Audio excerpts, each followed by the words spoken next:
नमस्ते आप सभी को हमारे यूट्यूब चैनल में आप सभी का स्वागत है। तो चलिए आज हम पढ़ते हैं ब्लूम के वर्गीकरण के बारे में, यानी कि ब्लूम की टैक्सोनॉमी। तो शुरू करते हैं। ब्लूम का वर्गीकरण संज्ञात्मक जटिलताओं के विभिन्न स्तरों के आधार पर शैक्षणिक लक्ष्यों और सीखने के उद्देश्यों को व्यवस्थित और वर्गीकृत करने के लिए एक ढांचा है। उन्होंने अपने अधिगम को 3 पक्षों के तहत बांटा है। पहला पक्ष है संज्ञात्मक पक्ष, दूसरा पक्ष है भावात्मक पक्ष तथा तीसरा पक्ष है मनोज्ञात्मक पक्ष।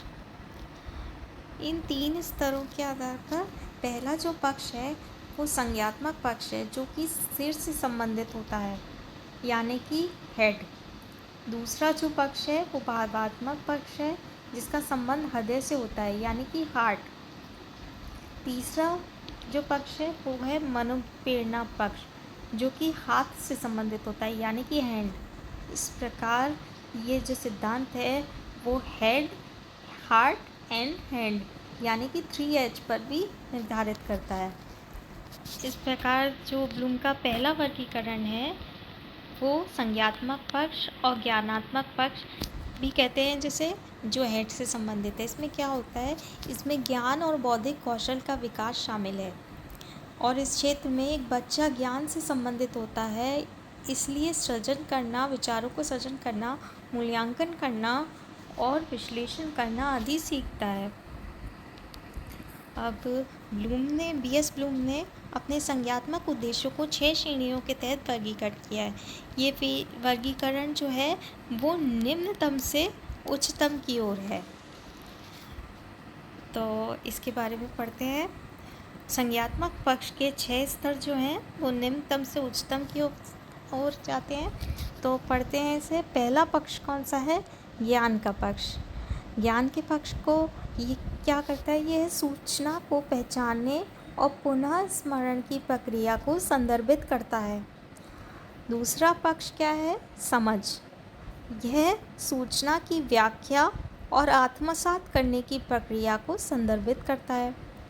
तीसरा स्तर है अनुप्रयोग। यह नई और विभिन्न स्थितियों में सूचना का उपयोग करने को संदर्भित करता है। चौथा स्तर है विश्लेषण, यानी कि एनालिसिस। यह दी गई सूचना के बीच स्वरूप और संबंध की पहचान करने की प्रक्रिया को संदर्भित करता है।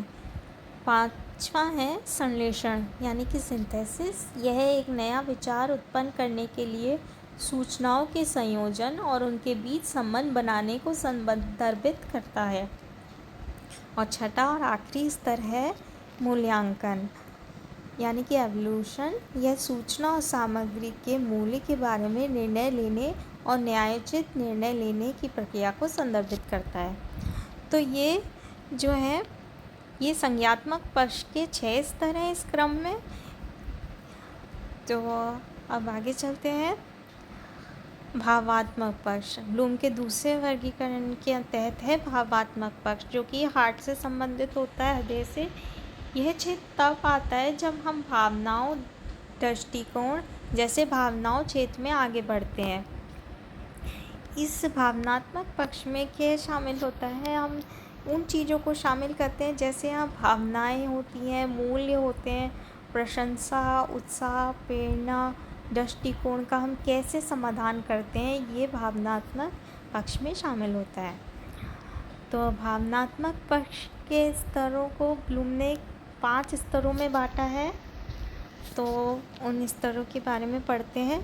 5 स्तर क्या हैं भावनात्मक क्षेत्र के? पहला स्तर है प्राप्त करना।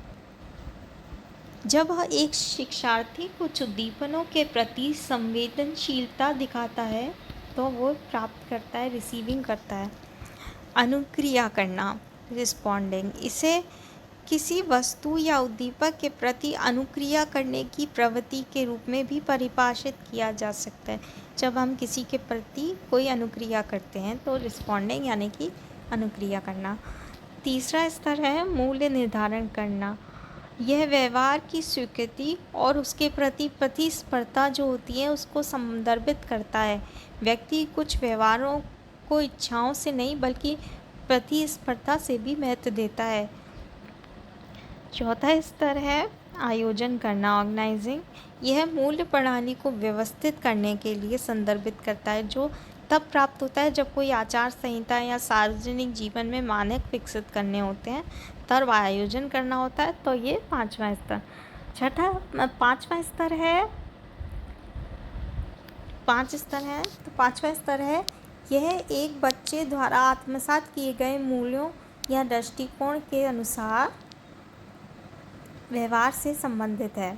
बच्चे सामूहिक कार्य दिखाते हैं, ये होता है अभिलक्षण। ये है भावनात्मक छेद का पांचवा स्तर। तो अब अगले तीसरे पक्ष की ओर चलते हैं, क्रियात्मक पक्ष, जिसे कि मनोज्ञात्मक पक्ष भी कहा जाता है, जो हैंड से संबंधित होता है, यानी कि हाथ से संबंधित होता है। इसमें क्या होता है, इसमें शारीरिक कौशल, गति, समन्वय, पेशी कौशल क्षेत्रों का उपयोग शामिल होता है।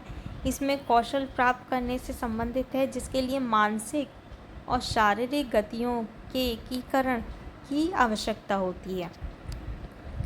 तो जो मनोज्ञात्मक पक्ष के स्तर हैं, वो 5 स्तरों के तहत ब्लूम ने मनोज्ञात्मक पक्ष को बांटा है। तो ये स्तर, पहला स्तर है अनुकरण। इस स्तर पर बच्चों में एक विशिष्ट व्यवहार को देखने और करने की क्षमता होती है। दूसरा स्तर है हेरफेर, यानी कि मैनिपुलेट। इस स्तर पर बच्चे दिए गए निर्देशों के आधार पर कुछ क्रियाएं करने की क्षमता रखते हैं। तीसरा स्तर है शुद्धता।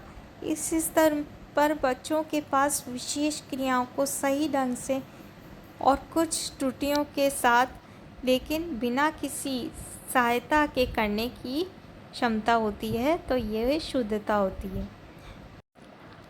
तो मनोज्ञात्मक पक्ष के चौथे स्तर की बात करें तो ये है अभिव्यक्ति स्तर। इस स्तर में बच्चे में एक विशिष्ट कार्य करने के लिए अनुकूलन, नई क्रियाओं को करने और आंदोलन को संशोधित करने की क्षमता होती है। तो ये होती है अभिव्यक्ति। पांचवा और आखिरी स्तर है प्रकटीकरण। इस स्तर में बच्चे कुछ क्रियाओं को सहजता से और स्वचालित या अचेतन तरीके से करने की क्षमता रखते हैं। तो ये आखिरी स्तर प्रकटीकरण कहलाता है। तो ये थे ब्लूम के वर्गीकरण के बारे में आज का टॉपिक। होप आप सबको अच्छा लगा होगा। तो वीडियो को लाइक, कमेंट, शेयर करना ना भूलें। तो आज के लिए बस इतना ही, फिर आपसे मिलेंगे अगले वीडियो में कुछ इम्पोर्टेंट तथ्यों के साथ। तब तक के लिए बाय बाय।